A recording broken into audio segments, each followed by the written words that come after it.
Hey, what's up, everybody? True Boxing here. Thank you for coming back to get hit with the truth. So today, gonna do the recap from the DAZN card that took place on Saturday, February 12th, as we saw a super middleweight showdown between former two-time middleweight champion Daniel Jacobs, as he went to the United Kingdom for the first time to fight and took on contender John Ryder, former world title challenger. Jacobs was a clear favorite, but there was a lot of people, myself included, that said, hey, don't be surprised if Ryder pulls off the upset. I picked Jacobs to win the fight, but I did believe that Ryder, did stand a chance in this one, and he proved myself and a lot of critics right, as he went out there. In the first half of the fight, he was getting outboxed completely, I probably, I wasn't detailed scoring, but I was watching the fight. I was giving it the eyeball test, and the first half of the fight, I'd say it probably was like 5 rounds to 1 in favor of Daniel Jacobs. There were a couple close rounds, though. I wouldn't say he was. I felt he was winning clearly, but you never know in swing rounds. There could be a couple rounds that could go to the other fighter. I guess this was the case, because in the second half of the fight, Ryder came on strong. 7th and 8th round, he dominated. Really looked like Danny Jacobs was gassed. Jacobs did come back in the 9th and 10th round and really fought hard. And then, it was kind of a toss-up in the championship rounds. A lot of people, were favoring Ryder. So I felt like myself, given an eyeball test, that the fight was close. When they went to a decision, I felt like it was close. And when the judges came back, they scored it a split decision victory for John Ryder, as he scored a huge upset over Daniel Jacobs.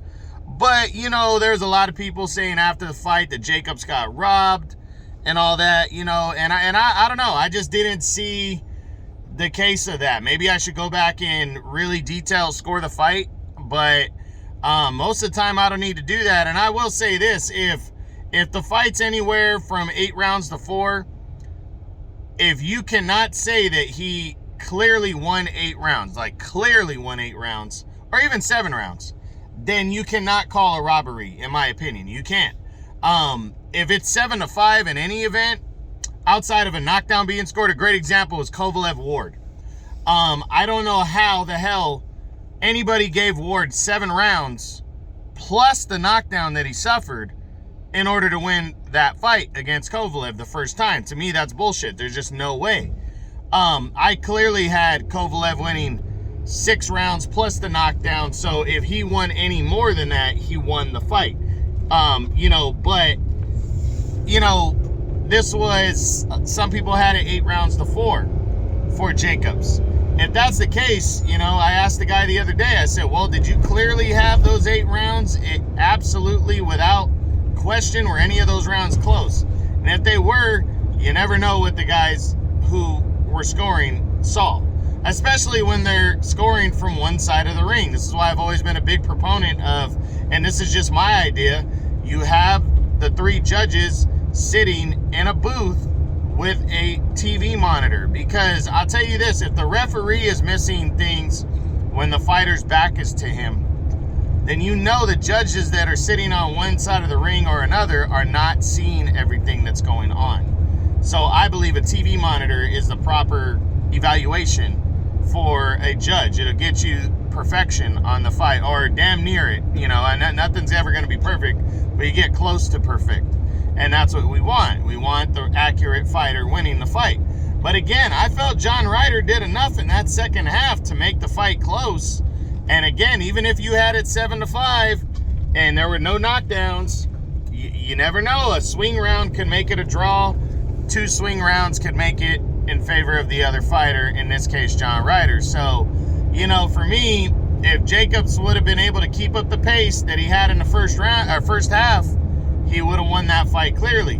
But what hurt Jacobs was his stamina, being out of the ring for a while. You could tell Jacobs got tired in the second half of the fight, and he just could not keep the punches going consecutively. He couldn't do the 1-2, because Jacobs was doing a good job of throwing a lot of punches. He wasn't landing at a high rate. He was landing around 18 to 20% of his punches, but he was throwing a lot more than Ryder, and that's what was winning him the fight. But that's also was the thing that hurt him, is it made him tired throwing all those punches extra than Ryder. And Ryder conserved the energy, and in the second half, he closed the fight. So, again, I felt it was close. I don't have a problem with it going either way. We'll talk about the what's next going forward. Next week, I'll talk about the what's next early next week on Ryder and Jacobs, and we'll determine it from there. But a good action super middleweight fight, shaking up the super middleweight division. John Ryder likely moving into the top 5 now after that victory. Congratulations to him on the win, and we'll see what happens moving forward.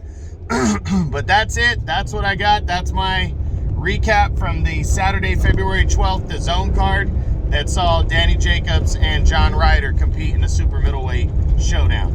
I hope you guys enjoyed this. True Boxing, you've been hit with the truth.